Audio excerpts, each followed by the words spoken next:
This is Hidden Killers Live with Tony Brueski, Stacy Cole, and Todd Michaels. If you did not get a chance to watch the sentencing of Donna Adelson the other day, well, let me tell you, you are in luck, because we have handpicked some of the best moments from this groundbreaking moment in television history. It was quite a spectacle to watch. We covered it here live. Me and Robin went through it, and we're commenting in almost peanut gallery in some cases. But it was disturbing. It was a real crazy example in what I think a lot of people would look at as narcissistic collapse. I don't know any other way to look at it, but here to help us take a look at it, and we're going to break down the testimony of Harvey, of Donna, and also some of what, if you're familiar with narcissistic abuse and things of that nature, the term flying monkeys, the folks that go and do your bidding for you, that still, even after confronted with fact of your evil deeds, still are out there spinning your own tale. And some of them showed up to court just the other day. Shavaun Scott, psychotherapist and author, joining us to do just that. Have you had a chance to dig into any of the sentencing the other day, or is this going to be the first time you're seeing some of the joys of the Donna Adelson? I did watch quite a bit of it. I'm not sure if I saw everything, but I did see some of the various friends coming up and offering their 2 cents, and then I certainly saw Harvey and Donna. Let's start. I want to start with one of the friends. There was a lot of messages that were just relayed by Jackie Fulfort, where she just read them. They were basic little blurbs of, Donna served me lunch in 9th grade, and she was a lovely lady, things of that nature. But then you had one, and they led with this one. This is a gentleman who was in their life quite a ways back. Even at the beginning is also going to say, when we listen, had not had a lot of interaction with them over the last 20 years, which I think is an important distinction to make and understand. But he also makes a lot of distinctions about who he is. And I'm not here to judge this man or say he's right or he's wrong. I think it's about perspective, and I think trying to understand, if you don't have a lot of experience with these people in the last 20 years, I guess why are you testifying on their behalf at their trial? But nonetheless, let's take a listen to this, and then we'll talk about what might be going through someone's mind if you're vouching for Donna Adelson. Let's take a look at this. Let me swear you in again, sir. Please raise your right hand. Do you swear or affirm the testimony you will give today will be the truth? I do. You can lower your head. If you're examining the witness, or is he reading a statement? He's going to present a statement, Judge. Dr. Graber, you may proceed at this time. Thank you, Your Honor. I appreciate the opportunity to come and speak on behalf of Donna Adelson. If I can, let me just brief description of who I am, my background. I've been a friend of the Adelson family since 1979. First 20 years I knew them, we were actively engaged in many activities. In the last 20 years, I haven't seen them that much until this trial became apparent to me. And my background is I'm a medical doctor practicing obstetrics and gynecology, 45 years here in Florida. I was also a state legislature from 1988 to 96, representing Coral Springs and parts of Broward County. I was the county commissioner in Broward County and mayor of Broward County for 1 year in 2006. Also a professor at the University of Florida Medical School and the University of Miami Medical School in clinical OB/GYN. And I'm here to speak today on behalf of Donna Adelson, the person I've known for a great deal of time. Hi Donna. Just want to say hi. I'm sorry I can't be there to hug you. And I'm sorry we didn't get to have that dinner after your trial was over. But I'm here to, on your behalf, to let you know that you have friends, and I believe in you. Let me say that, Tom, I never thought we'd be here at this situation when I first met you. Right. It was a total shock to me and to our families. And it's a tragedy for me to have to be here to talk about this. I feel very bad for your family, for the Markel family, for the tragedy everyone's experiencing. To me, I've been following this for 2 years. It appears to be a dissolution of two families. My background is similar in many ways to both families. Like Ruth Markel, I'm the son of Holocaust survivors.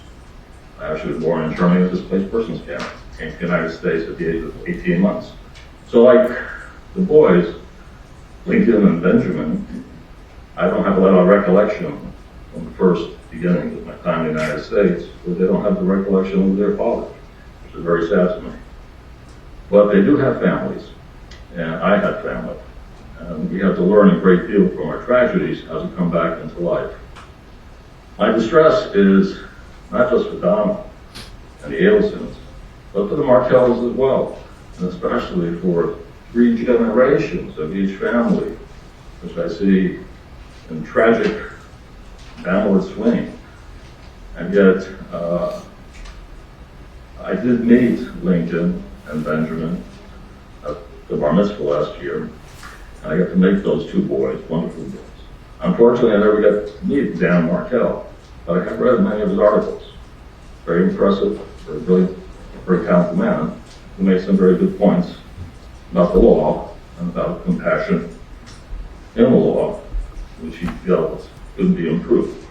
And I agree with that.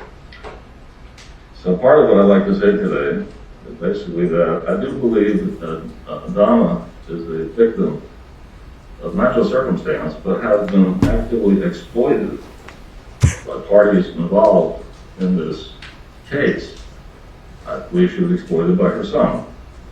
Knowing Donna, who was the youngest child in her family, knowing her mother, and how close she was with her mother, and understanding their love and need for family, it makes no sense to me that she would pursue an activity that will destroy 2 families like it has.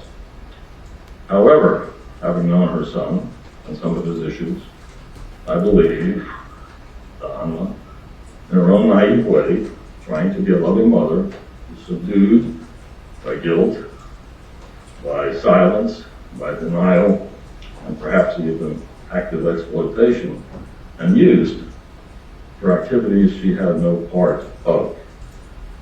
So I believe she's innocent on all 3 counts, even though she was found guilty on all 3 counts. Part of my understanding is also that the victims here are both families, and to watch the hate and distress and the vengeance I see is a terrible thing to look at. As Holocaust survivors, you'd think we would understand that better, how damaging it is to families.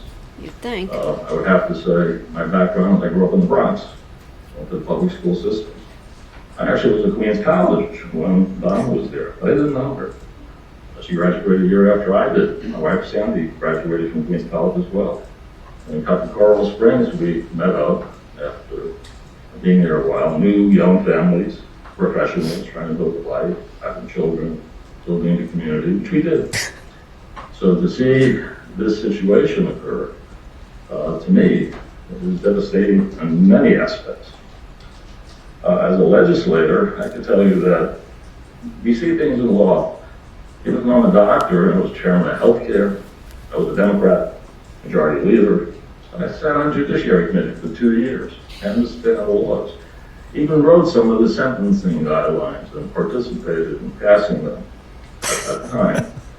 What I learned over the years was that I had the privilege of passing many laws, because I was a leader and was able to work both sides. And so many of my laws exist in the books. I get calls from judges periodically asking me about the intent of the law when I wrote it, because they have a case and it's come down to what did you intend to happen from this law. And they would ask my opinion, and they would use that information. So I'd like to look a little bit about the intent of the judicial guidelines for sentencing. I think the life without parole is a very harsh sentence. And that was not the intent, was to punish domestic cases with that, but to hit drug dealers and organized crime and dangerous to the public. But I think it's been switched over to be used in conspiracy theories against the average citizen, which should not be intended of the law, in my opinion.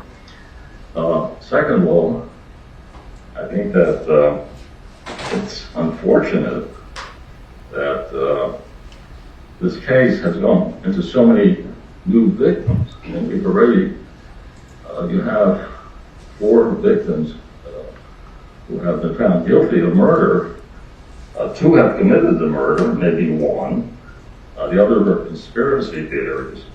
And I would believe that I would suggest that needs to be reviewed by the legislature. That's my opinion. Now, in this case, Dr. Graber, before you continue, is this being offered as character? Because he is not an expert on the law. It's character, Judge.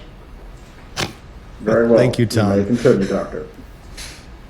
yes, that's my opinion from my background. That's not, I'm not giving a professional opinion. I'm giving my personal opinion from experience. It's when the music plays you out at the What I'm asking award the show. court today, Right, is, it's me, time. The court, the judicial system, the power of the judicial system is in the judge. And it is the judge who is the presenter of a safety net for the public Okay. to show some compassion when the cold This guy's written law, insufferable. Yeah, he is. every box checked off, shows no compassion. Where does the compassion come from? It should come from the judge, it should come from the jury. And I think that maybe that's something. Imagine we being have on a to date with this consider. guy. So Sitting at a what bar I'm saying is and like that he's I next to believe you. Like, oh, would you just shut up already? Asked our mother I'm out. did everything she could do for her kids, for her family, for her community.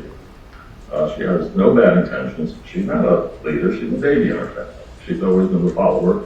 Yes, she makes noise and she complains, but that's not her behavior. This is not her profile. So I understand that nothing can be changed, but I want to put on record that I believe she is innocent of these 3 counts, and we believe her. With that, I would have to say, sometimes bad things happen to good people. Jesus. This is one of those cases.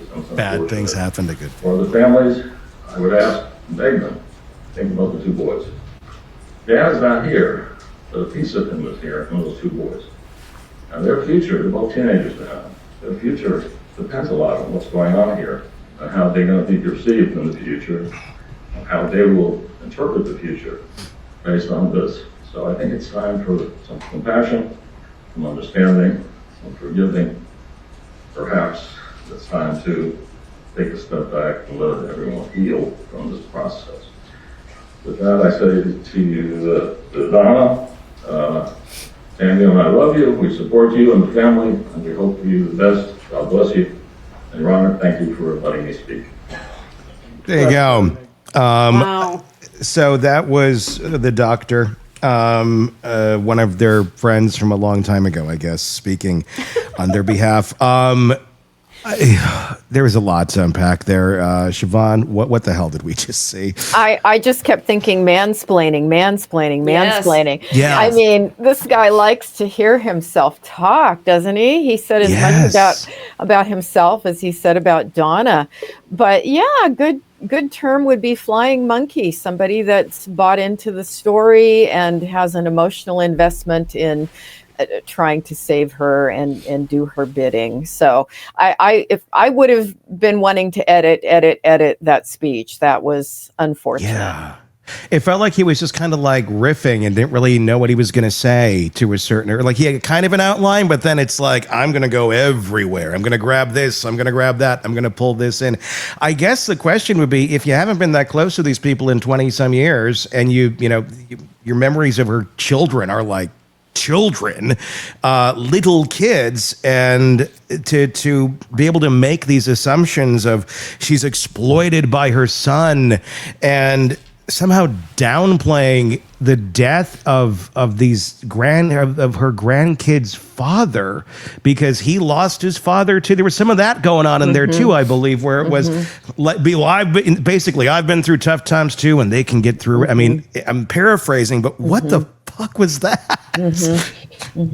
Yeah, I think as we're looking so much in this case of the narcissistic kind of tendencies that people have, this sort of screamed that too. It was loud and clear that this guy has certainly some similar tendencies. Some similar tendencies. Yeah. Do the flying monkeys typically believe the story, or are they're buying into it and they'll go along with it and nod their heads? Or are they fully 100% all in? Yeah, it'll vary, but I think most of the time they really believe the story. They've bought into the reality, kind of that extended narcissistic system. And people like that find other people like that, and people who have a need to latch on. So I think usually they do buy it. Do you have different degrees of flying monkeys when it comes to narcissists, where you have some that will just buy in because they're just ill-informed on the person, but they have little facts here and there that tell them that, well, they were nice to me once. These interactions I've had, they were great. I can't possibly see them being this way, and that they'll just blindly go at it? And do you have ones that are there with more of a motive of, I'll be your flying monkey, but you're feeding me as much as I'm feeding you? Is there that sort of thing? And is that even a flying monkey when it comes to that sort of a narcissistic relationship? Yeah, and I don't usually use terms like flying monkeys because that's putting a really simple box around something that's way more complicated than it is. Sure. And so I think you nailed it. Different people have different motivations. Some are actually basking in the glow. They see the narcissistic person as this wonderful, perfect being, and they feel this sense of, empowerment, or that it rubs off on them. And I see that a lot. It's like, I want to be like this person, so I'm becoming their ally. And some are just really naive and dumb and believe the story that they're told. And it's hard to know because you're going to have all different ones for all different purposes here, and obviously can't diagnose this guy. I mean, I just feel like okay, this seemed like a platform for him to talk. He certainly talked and expressed his opinion, but I don't know. I'm always kind of shocked when people are expressing strong opinions on important matters when they're ill-informed on what they're even talking about. And that kind of is how that felt. Like, there's no evidence. There's like, excuse me? Like, did you watch the last 4 trials? I don't think he did. Yeah. And I think that's probably the answer, is you probably did not watch the last, unless, you go into it with the mindset that, this is what it's going to be, and I'm never going to absorb anything here or consider facts.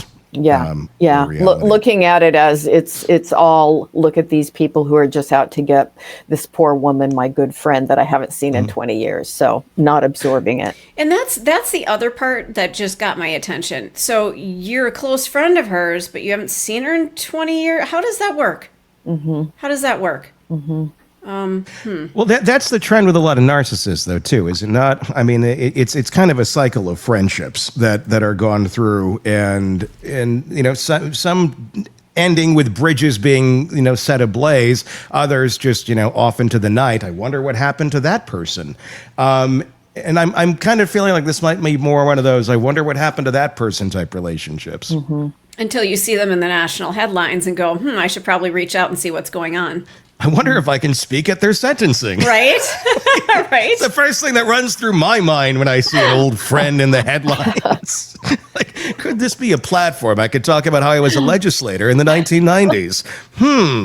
Harvey Adelson did not testify as a husband or trying to offer comfort. He testified as a man unraveling, angry, wounded, and still completely tethered to a version of reality where his wife, Donna Adelson, is the real victim, not Dan Markell. Well, now he has to cook dinner, Tony. That's true, but let's be honest here. You were struggling with that just a few months ago. On the air, you were coming to me going, I don't know how I can cook a steak. And I had to say, Stacy, you can cook a steak. I can cook a steak. I will walk you through how to cook a steak. You never did that, by the way, dude. No, you're right. Dave did. You're right. My other radio partner did. Yeah, you did. Good point. So okay. You can't. Okay. So, touche. So Donna, so what we have going on here, Donna Adelson is not the real victim here, but in Harvey's mind, that's what he's thinking. Not Dan Markell, not the grandchildren, not the justice system, just Donna. And by extension himself. For nearly 5 minutes, Harvey pled with the court to believe that his wife is innocent, that Dan's parents are liars, and that this was all the result of a biased judge and media frenzy. His voice cracked. His grief was real. But so was his total denial. Let's take a look at Harvey testifying for Donna, and then we'll talk about it on the other side. Adelson, please raise your right hand, sir. Do you swear or affirm the testimony you're about to give will be the truth? Yes, I do. You can lower your hand. You may speak. Thank you, Judge, and respected officers of the court for allowing me to speak. I have been Donna Adelson's husband for over 50 years. My wife sacrificed everything so that she could pour her heart and soul into our children, our grandchildren, and our marriage. This summer was our 54th wedding anniversary, and I had to spend it without her, hand in mine. She has done nothing wrong, and yet is being punished for a crime that she did not commit. I thought we lived in a different kind of world, but I guess I was wrong. I have listened, watched, and sat in the courtroom for the entire trial, and I could not help but scream in my mind by the witnesses that were brought forward by the prosecution who told outright lies. I didn't know that you could lie in a courtroom, but apparently you can. Danny's parents contend that they have never seen their grandchild. But for years they say they've never seen her. But Wendy has shared with me pictures and videos and letters from their visits. They have suffered immensely at the loss of their son, but they also contend to tell lies to the court about our grandchildren. Donna has always been a loving and caring wife and is innocent of the charges. A biased judge and jury were influenced by years of one-sided news pieces and social media. Dr. Ms. Wolford, this has nothing to do with the character of the defendant or relates to sentencing. May I just a moment, please? Go ahead. So Jackie never even looked at any of these things, it looks like. Just like, go ahead, say what you want.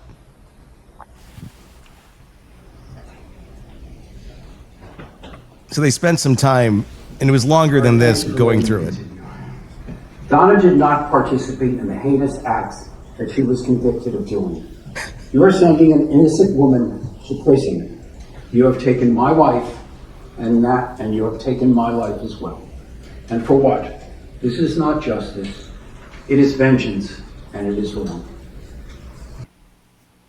What do you think is going on with Harvey? Honestly, I mean, this looks really narcissistic. It looks really self-centered. I mean, and I would say the fact that he's actively attacking the opposing family of the son who's dead is a pretty narcissistic move. But is what's going on here with Harvey? Is he just sucked into this as in Donna's land, or is he just so a victim of this as well, and his mind is as mixed up as everyone else's that's been through the tornado of Donna? Mm-hmm.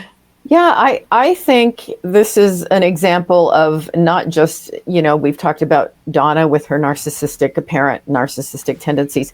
It's not just her, it's the entire system of her family members that have been enmeshed with her. There's one shared story, and they share what that story is, which is Donna is a caring, loving, perfect mother and wife.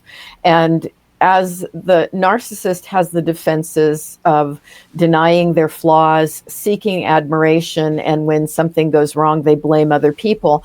I think you're seeing that in the system as well, that tendency.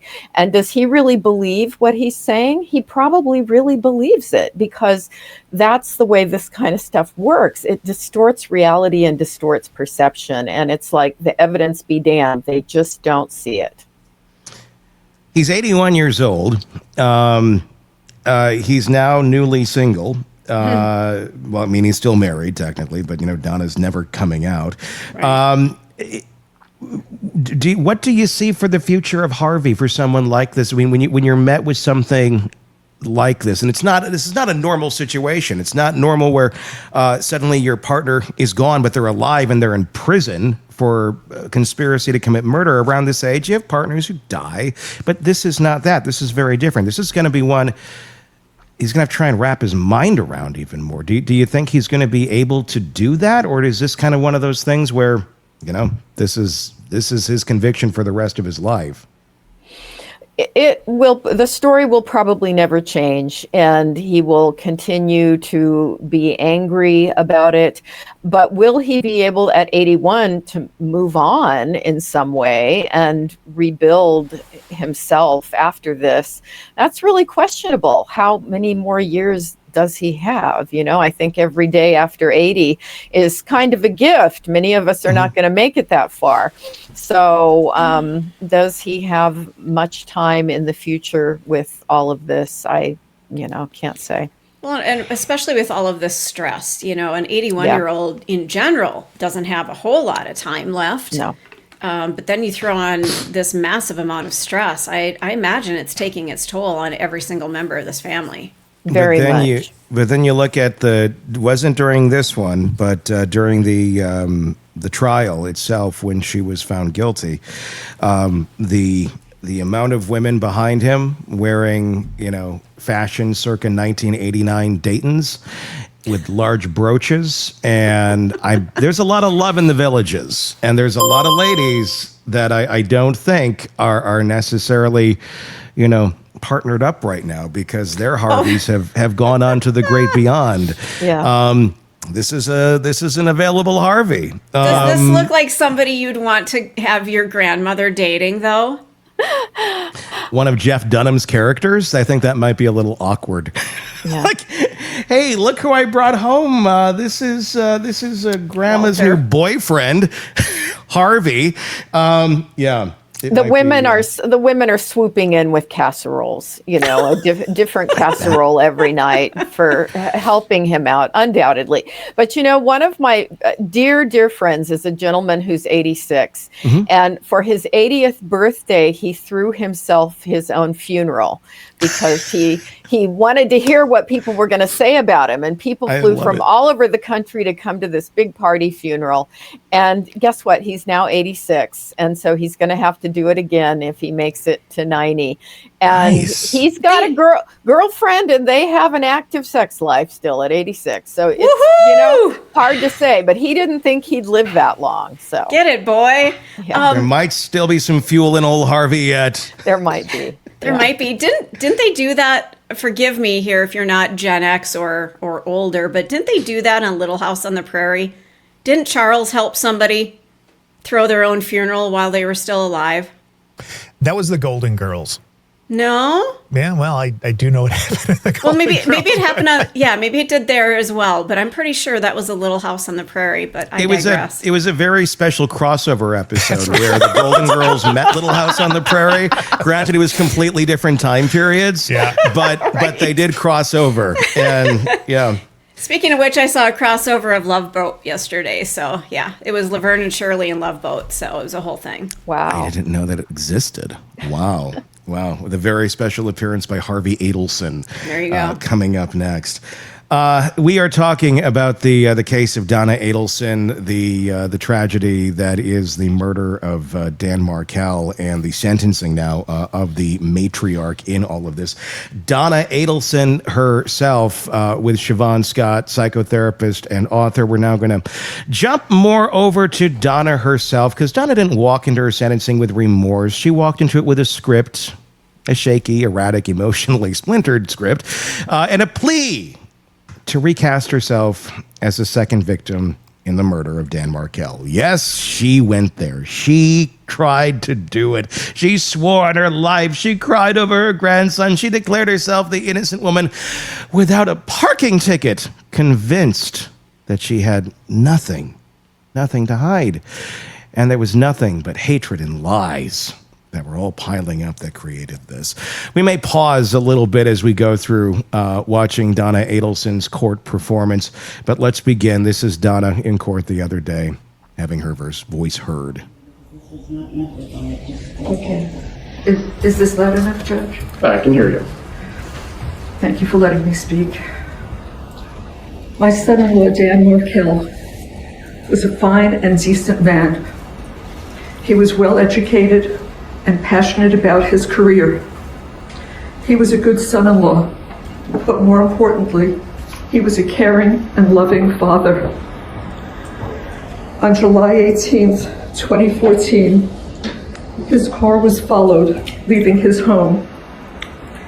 It should have been just like any other day, an ordinary day in the life of Ben and Lincoln's father, but it wasn't. He didn't know when he left his boys off at daycare that would be the last time he would see them, and the last time they would see him. He didn't know when he went to the gym afterwards that would be the last time he would exercise. And he didn't know when he drove home that his life would end within minutes. Danny wasn't just being followed, he was being hunted. He was brutally murdered in broad daylight, sitting in his car, in his garage, by vicious killers. I cannot imagine the terror he felt when he saw a gun pointed at him through the window of his car. I cannot conceive of his heroic efforts to stay alive during the hours after the attack.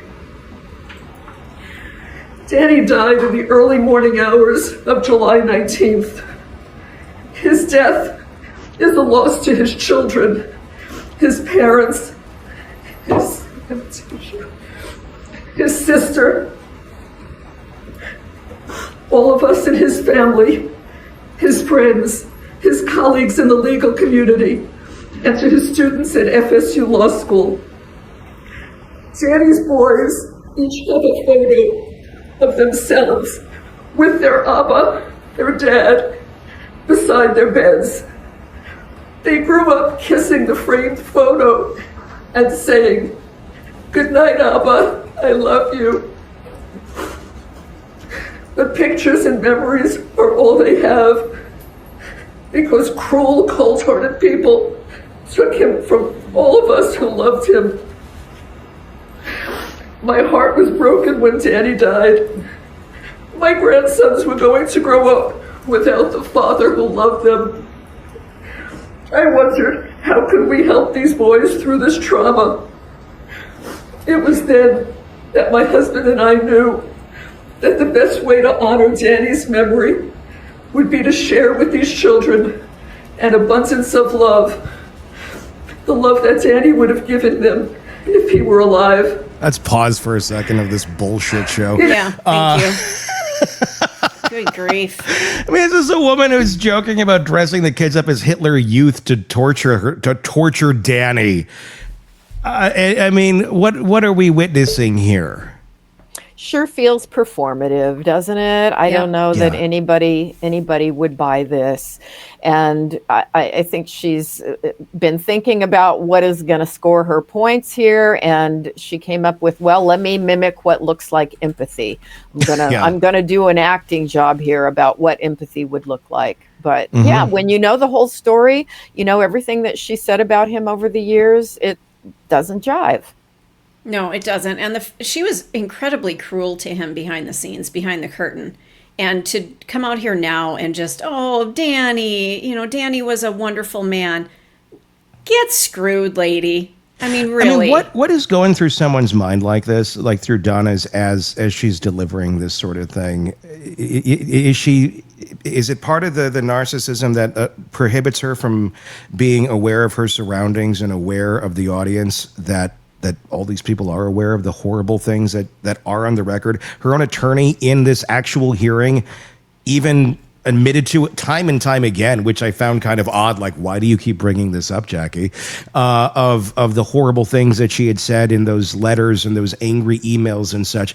And yet she's trying to pitch this as she's just this loving grandmother. And she put Abba's picture by their bedside, the kids, so they can kiss it goodnight. And because of the wisdom of her and Harvey, they're going to show love that their father couldn't because he's gone. I mean, what the...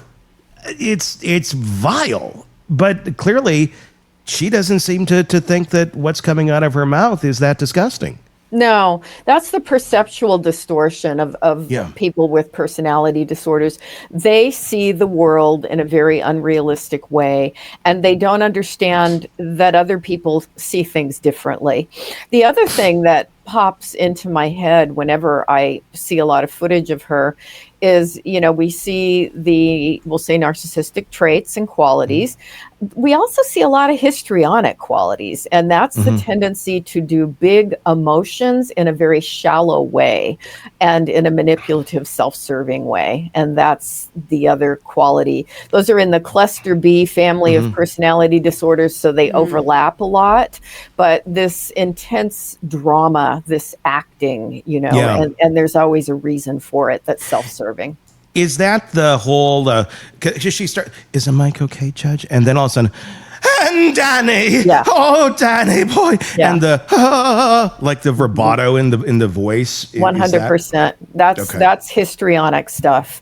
And as I always say, where do you see a lot of histrionic personality types? In Hollywood, because they make good actors and actresses. But they can reel it in to be believable. Donna doesn't seem that believable.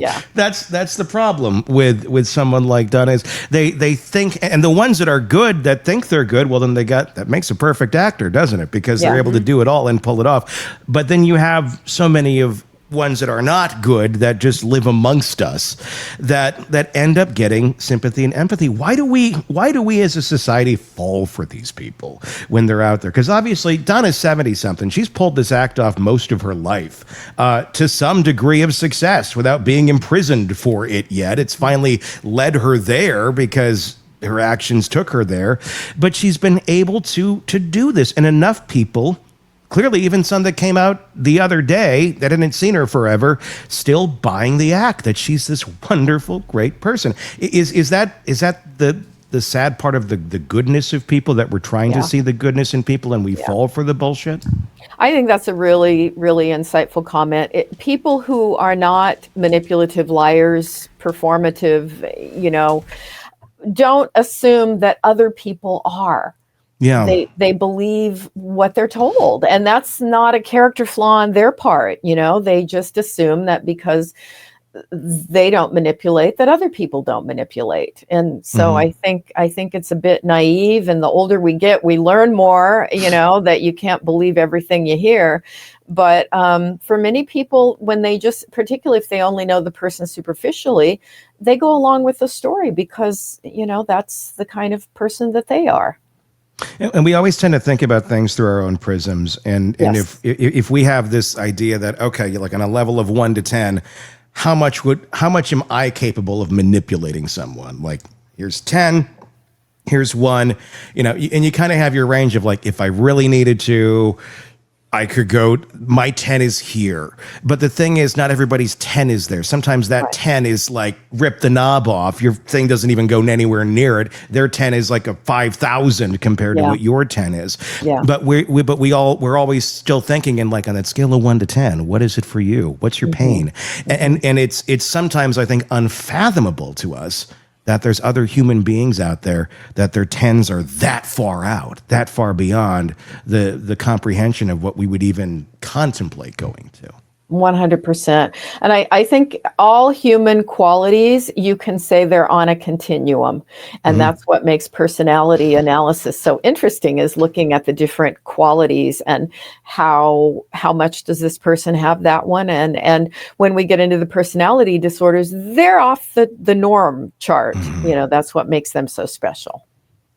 Do we need to do better at, should we be doing better at learning how to identify these sort of things in people around us? Is that something that if you were to go to the education system or something, and just in general would you be saying, I'd like people from a younger age to be able to learn about these things and be able to identify them in a healthy way for their own self-protection? I mean, do you think that would be a skill that would be beneficial to society, or would it make us communicate less with each other because we'd all be scared?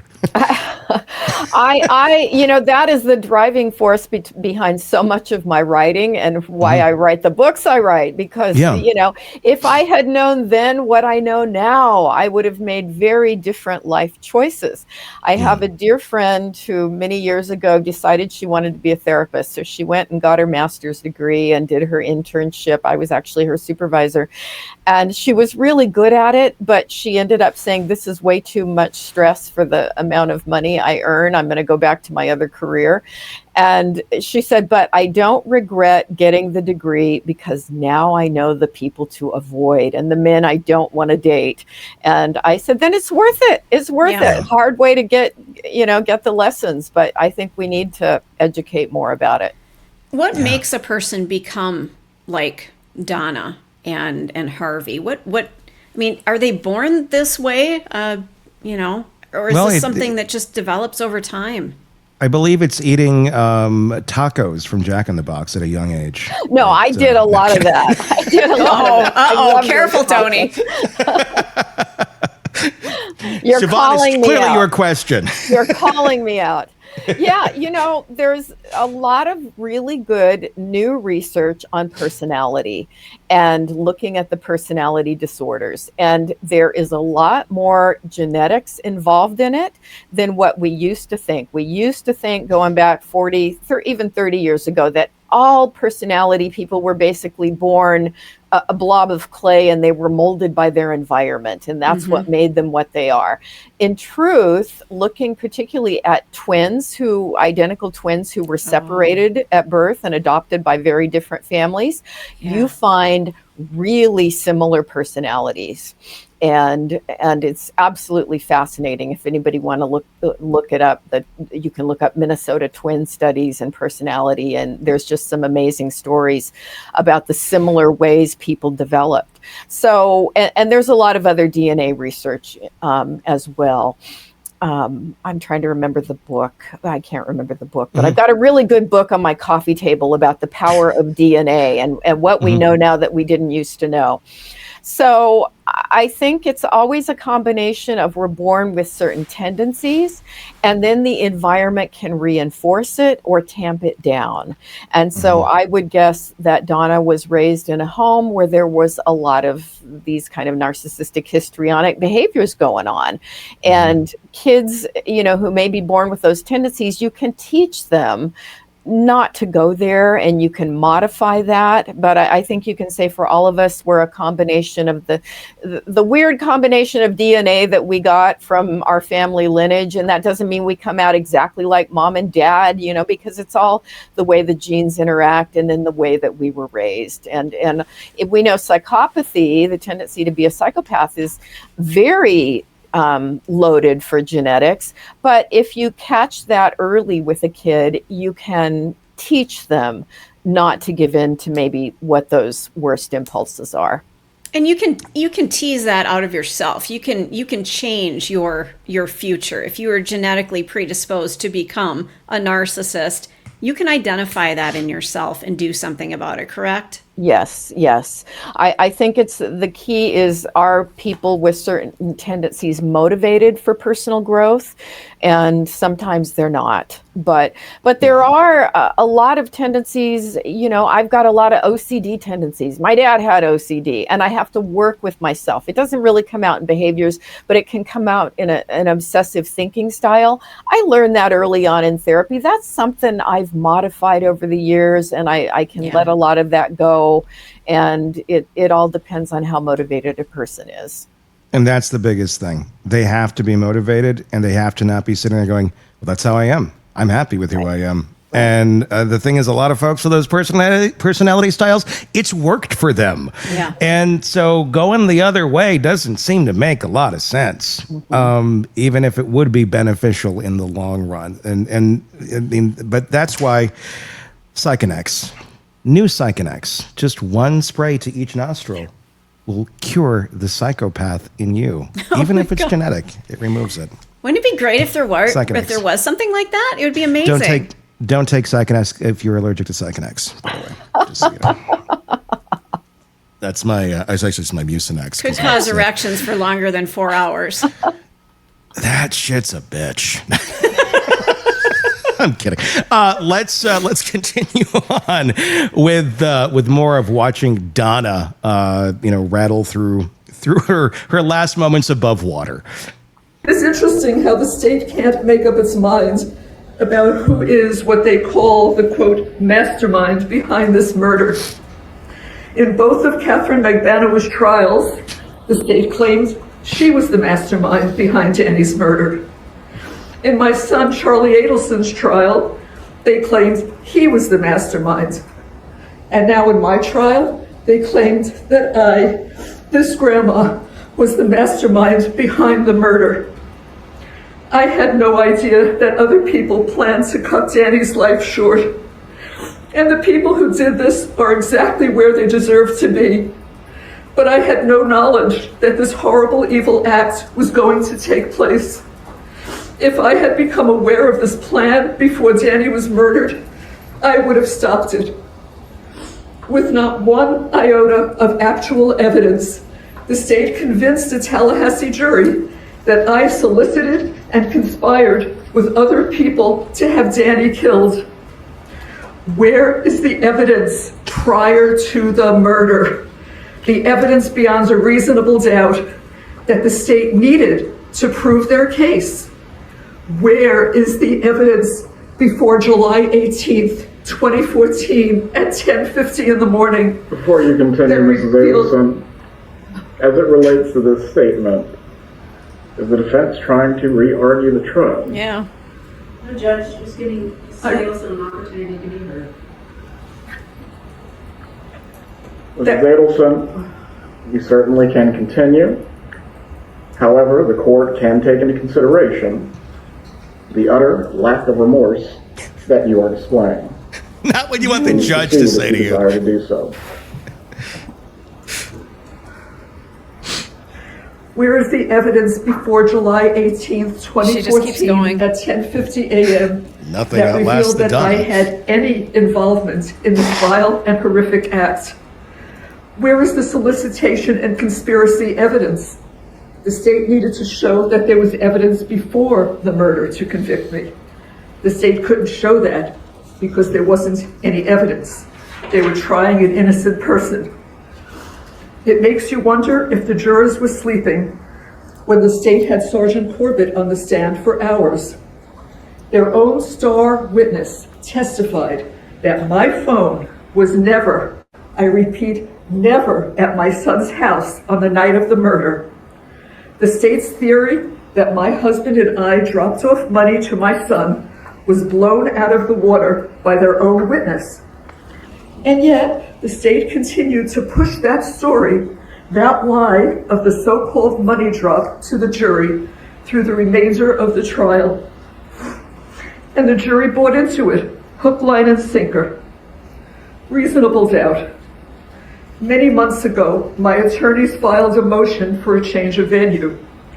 An expert witness testified that Tallahassee had been barraged with over 9 years of negative social media, printed news, television news, and podcast publicity about my family. He explained to the court, both with evidence and demonstratives, that for me to receive a fair trial, it needed to be held in any of the researched and designated areas in the state of Florida other than Tallahassee. All I wanted was a level playing field, but the court wanted the trial here in the hotbed of Tallahassee. I sat through 3 days of jury selection. 180 potential jurors were asked if they had developed an opinion in my case.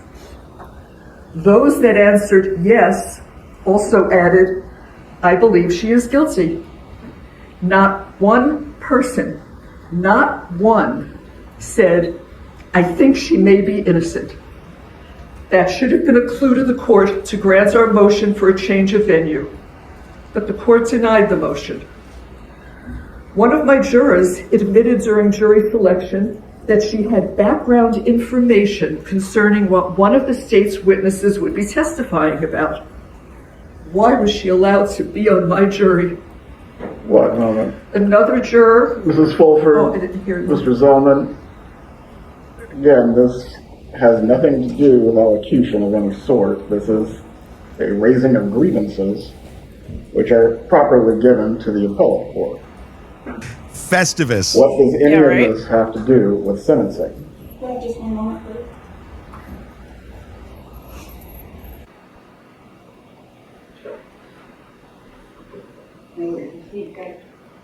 Please. What happened to Danny is unforgivable. But I am an innocent woman convicted of this terrible crime without evidence. Danny was a brilliant legal scholar. He would have been appalled at the total lack of justice that went on during my trial. He would have been embarrassed to have his name associated with any of it. There are two crimes here. The first was Danny being viciously murdered. The second one is taking my life, the life of an innocent woman. Convicting me should not be retribution for Danny's Two crimes. death. That is not justice for Dan. I've always respected the law. I've never gotten a parking ticket, but I'm going to prison for a murder I did not commit. I do intend to file an appeal so that hopefully I have the opportunity to be given a fair trial outside of Tallahassee. 11 years ago, Danny was murdered and taken from all of us who loved him. For the past 9.5 years, the state has broadcast to the world, including Danny's parents and sister, that I hired hitmen to kill him. Never in a million years would I have wanted Danny to be harmed or killed, nor could I ever do something that would leave these two small boys to grow up without him. I love these boys more than life itself. This is a lifetime of loss for these children. They didn't deserve this. His family didn't deserve this. Danny didn't deserve this. And so, as I appear before you today, Your Honor, I promise you with my whole heart, I swear to you on my life, I was not involved in any way with Danny's murder. I was not.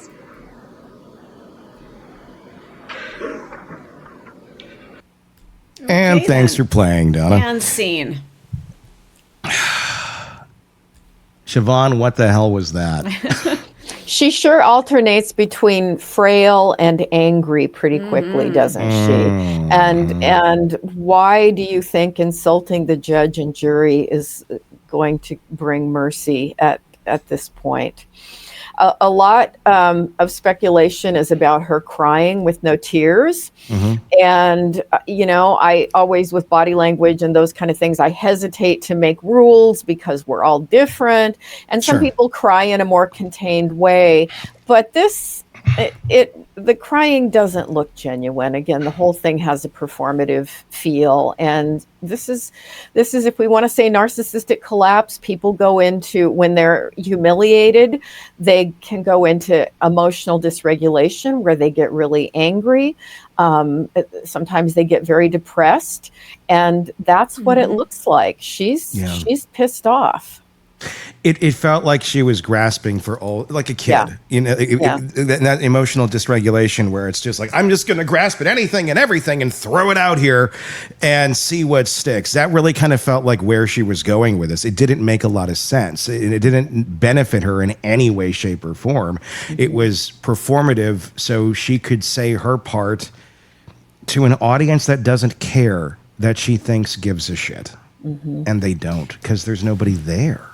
But she's so she's so not seeing this. The distortion or cognitive distortion of reality is such that she thinks there's a crowd of people sitting there waiting and cheering her on, but there's no one. Yeah. There's no one. It's her and Harvey. Yeah. And the weird guy that probably had a crush on her a long time ago. I don't know. I mean, I don't know. It was a weird guy. I don't know. I mean, I don't know. I don't know why you're showing up all these years later saying lovely things about the woman. So there's some conjecture. I don't know.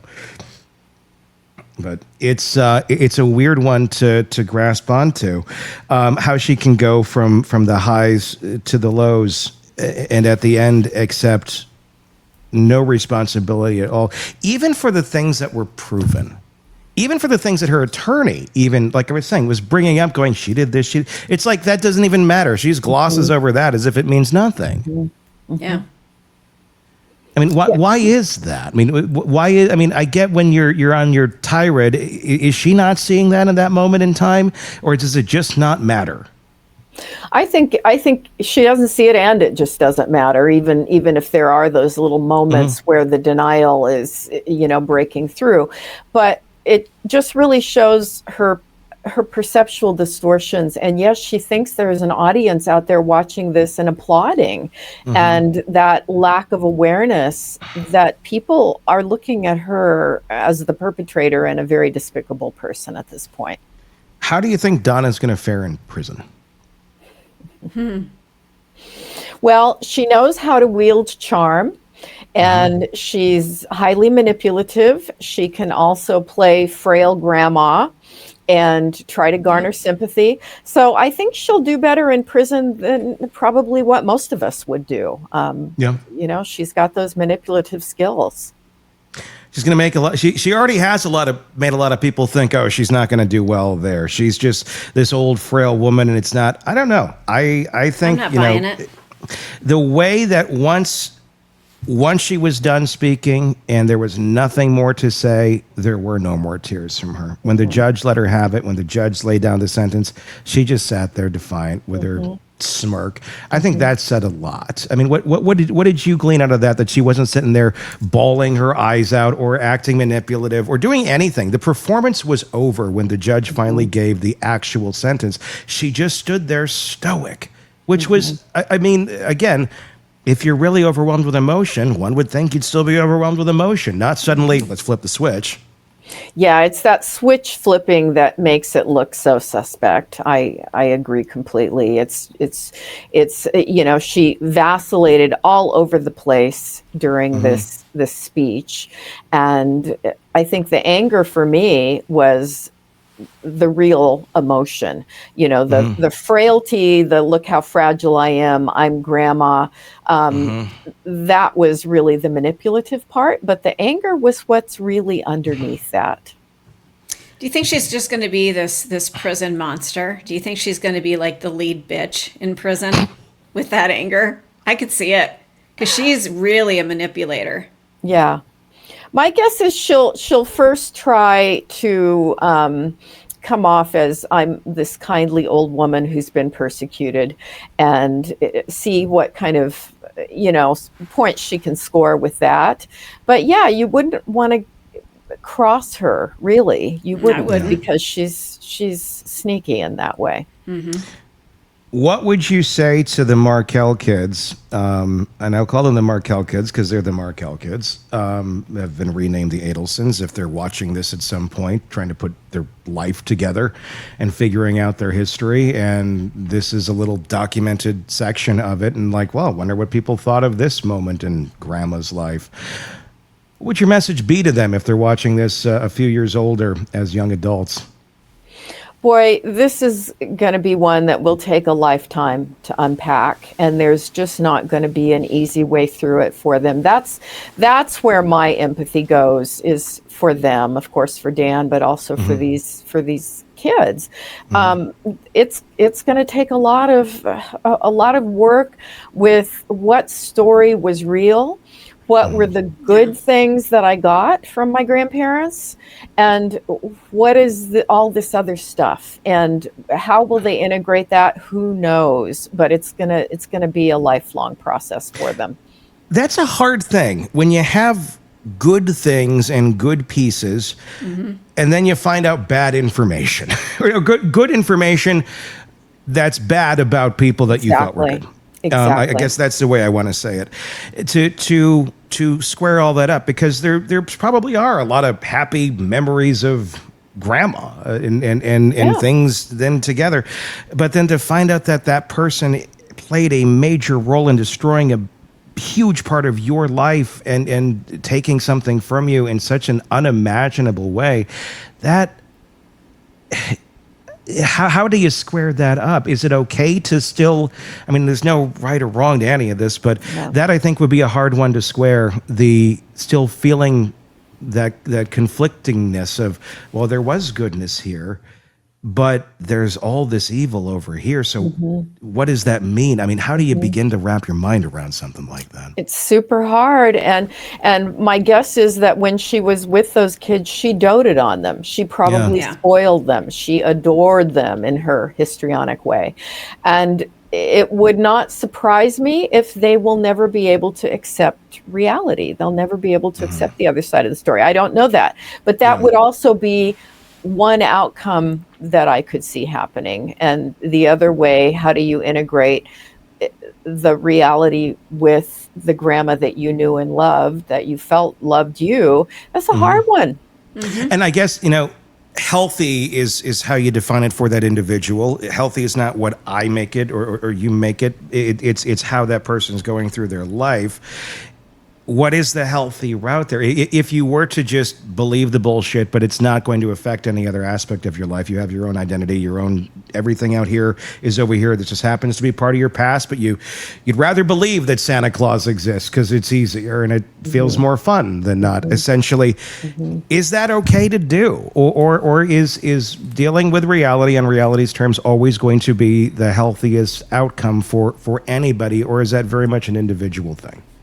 I go with it's an individual thing. I mean, I have a bias for reality always. I think that's probably the preferred way to go. Yeah. But if some people just can't accept it, then their story is going to be their story, and I support their survival. I mean, what people have to do to get through the day ultimately, and live as good of a life as they possibly can, considering their history. It is an excellent question.